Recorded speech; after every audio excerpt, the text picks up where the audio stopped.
आपका स्वागत है नेशनल इंग्लिश क्लासेस में। प्यारे बच्चों, आज हम लोग पढ़ेंगे ought to का प्रयोग के बारे में। ought to एक मॉडल ऑक्सिलरी वर्ब है। इसका प्रयोग प्रेजेंट टेंस हो या पास्ट टेंस हो या फ्यूचर टेंस में हो, एक समान होता है। उदाहरण के लिए आई ought to go today, ये प्रेजेंट टाइम में हुआ। आई ought to go tomorrow, ये फ्यूचर टेंस में हुआ। अब पास्ट टेंस में क्या होगा? He said I ought to go there, ये पास्ट टेंस में हुआ। तो याद रखिएगा, ought to एक ऐसा मॉडल ऑक्सिलरी वर्ब है जिसका प्रयोग प्रेजेंट टाइम में हो या फ्यूचर टाइम में हो या पास्ट टाइम में हो, एक जैसा होता है। याद रखिएगा, हम लोग पहले पढ़ेंगे modal verbs. ought to, O-U-G-H-T, ought to का प्रयोग। याद रखिएगा, ought के बाद ये जो to है इंफिनिटिव, हमेशा प्रयोग किया जाएगा, नहीं तो गलत हो जाएगा। इसलिए हम लोग पढ़ेंगे ought to। इसका उच्चारण out to नहीं पड़ेगा, ought to, ought to। तो हम लोग समझ गए कि ought to एक ऐसा मॉडल ऑक्सिलरी वर्ब है जिसका प्रयोग प्रेजेंट टेंस में हो या पास्ट टेंस में हो या फ्यूचर टेंस में हो, उसको एक समान इसका प्रयोग किया जाता है। अब हम लोग एक ये बात समझते हैं कि इसका इंट्रोगेटिव में कैसे प्रयोग होता है। इसका इंट्रोगेटिव में ऐसे प्रयोग होता है, जैसे सबसे पहले लिखेंगे हम लोग ought, इसके बाद लिखेंगे सब्जेक्ट, समझ गए। उसके बाद हम लोग लिखेंगे टू, उसके बाद लिखेंगे वर्ब। एग्जाम्पल में हम लोग लेते हैं, क्या लेंगे हम लोग? ought he to go now, O-U-G-H-T, ought he to go now। देखिए यहां पर ought में से ought आ गया, सब्जेक्ट यहां पर ही आ गया, टू यहां पर टू आ गया और वर्ब यहां पर गो आ गया। ought he to go now, क्या उसको अभी जाना चाहिए? ये हो गया इंट्रोगेटिव। हम लोग तो जानते हैं कि ought के साथ टू का प्रयोग करता है, तो यहां पर हम लोग ought to he go now नहीं करेंगे, बल्कि हम लोग ought का प्रयोग यहां करेंगे और टू का प्रयोग वर्ब के पहले करेंगे। तो यहां पर होगा ought he to go now। Clear? आप इसका नेगेटिव बनाना तो कैसे करेंगे? याद रखिएगा, नेगेटिव में नॉट का प्रयोग टू के पहले होता है। नॉट का प्रयोग टू के पहले होता है। जैसे you ought not, you ought not to go there। यहां लिखिएगा, नॉट का प्रयोग टू के पहले होता है। यहां ought, यहां you ought to not go there नहीं होगा, यहां होगा पहले सब्जेक्ट, उसके बाद ought, उसके बाद not, उसके बाद टू का प्रयोग करेंगे। यहां होगा you ought not to go there, तुम्हें वहां नहीं जाना चाहिए। स्पष्ट? ought to का अर्थ क्या होता है? चाहिए। अब हम लोग इंट्रोगेटिव में कैसे किसका प्रयोग किया जाता है, निगेटिव में कैसे किया जाता है, ये तो हम लोग समझ गए। अब इनके कुछ कंसेप्ट्स को हम लोग लेते हैं। उसका क्या कंसेप्ट है देखते हैं। पहला कंसेप्ट लेते हैं हम लोग। पहला कंसेप्ट में ये है कि ought to का प्रयोग हमेशा एडवाइस अर्थात सलाह को प्रकट करने के लिए किया जाता है, सलाह को बताने के लिए किया जाता है ought to का प्रयोग। उदाहरण के लिए we ought to walk every morning। देखिए example, we ought to walk every morning। हम लोग क्या करना चाहिए? प्रत्येक दिन सुबह को टहलना चाहिए।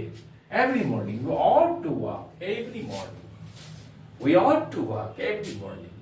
दूसरा एग्जाम्पल लेते हैं, इसको और अच्छी तरह से समझ लेते हैं। The medicine ought to be taken in time. The medicine, medicine, ought to be taken in time. यानी यहां पर ought to का प्रयोग किया गया है सलाह को बताने के लिए, जैसे the medicine ought to be taken in time, दवाई समय पर ली जानी चाहिए, ये भी सेंटेंस है। और एक एग्जांपल हम लोग लेते हैं, coffee ought to be taken, देखिए coffee ought to be taken when it is hot. Coffee ought to be taken, coffee को लेनी चाहिए when it is hot, जब ये गर्म हो। इन सारे सेंटेंस से पता चलता है कि यहां पर सलाह के बारे में प्रकट किया गया है। अर्थात अब इस कंसेप्ट को हम लोग समझ गए हैं कि ought to का प्रयोग सलाह या एडवाइस को बताने के लिए किया जाता है। स्पष्ट रूप से हम लोग समझ गए। अब हम लोग दूसरा कंसेप्ट लेते हैं। दूसरा कंसेप्ट यह है, ought to का प्रयोग संभावना या अनुमान को प्रकट करने के लिए किया जाता है।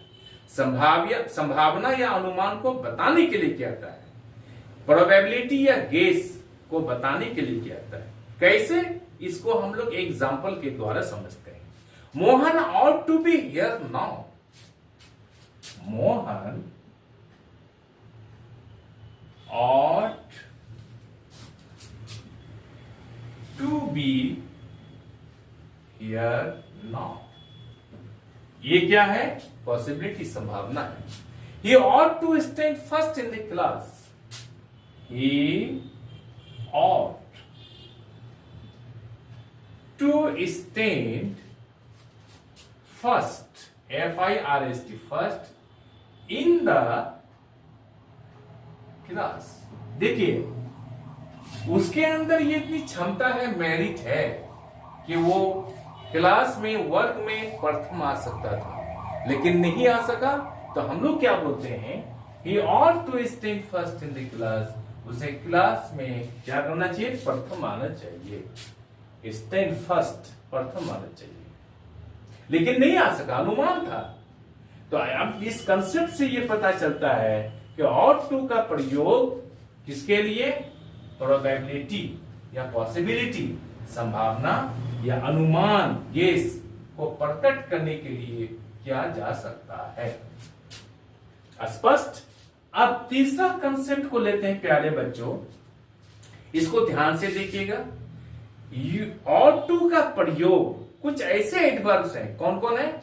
Always, never, really. Always, never, really, यानी इस एडवर्ब्स के पहले भी रख सकते हैं और बाद में भी रख सकते हैं। अब इसका प्रयोग कैसे करेंगे हम लोग? जिस सेंटेंस में ought to का प्रयोग हो। नियम कह रहा है, कंसेप्ट कह रहा है कि ought to के बाद या पहले इन एडवर्ब्स को हम लोग रख सकते हैं, इसका प्रयोग कर सकते हैं। जैसे you always ought to carry, you always ought to carry some spare money। देखिए यहां ऑलवेज का प्रयोग ought to के पहले किया गया है। इसका प्रयोग हम लोग क्या कर सकते हैं? बाद में भी कर सकते हैं। कैसे? देखिए you ought always,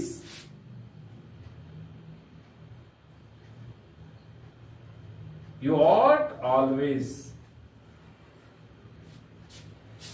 to carry some spare money, to carry some spare money। समझ गए? यानी इस कंसेप्ट में हम लोग ये कहते हैं कि ऑलवेज, नेवर, रियली, इन सारे एडवर्ब्स का प्रयोग ought to के पहले भी कर सकते हैं और बाद में भी कर सकते हैं। बाद में इस तरह कर सकते हैं, you ought always to carry some spare money, और हम लोग अगर पहले करेंगे तो you always ought to carry some spare money। समझ गए ना? हम दोनों तरह से ऑलवेज, नेवर, रियली का प्रयोग ought to के पहले या बाद में कर सकते हैं। क्लियर? प्यारे बच्चों, आई एम श्योर कि आप तीनों कंसेप्ट को समझ गए होंगे। आपसे रिक्वेस्ट है, बेनती है कि आप चैनल को लाइक और सब्सक्राइब कर दीजिए तथा बगल वाले बेल आइकन को दबा दीजिए, जिससे कि हर आने वाला वीडियोस का नोटिफिकेशन आपको मिलता रहे। यदि आप चैनल को लाइक और सब्सक्राइब करते हैं तो इससे मेरा हौसला बढ़ता है। और आपसे यह भी रिक्वेस्ट है, आप कमेंट करके जरूर बताएं कि वीडियो आपको कैसी लगी है और कहां से आप कमेंट कर रहे हैं, ताकि हम इसको और इंप्रूव कर सकें, सुधार सकें।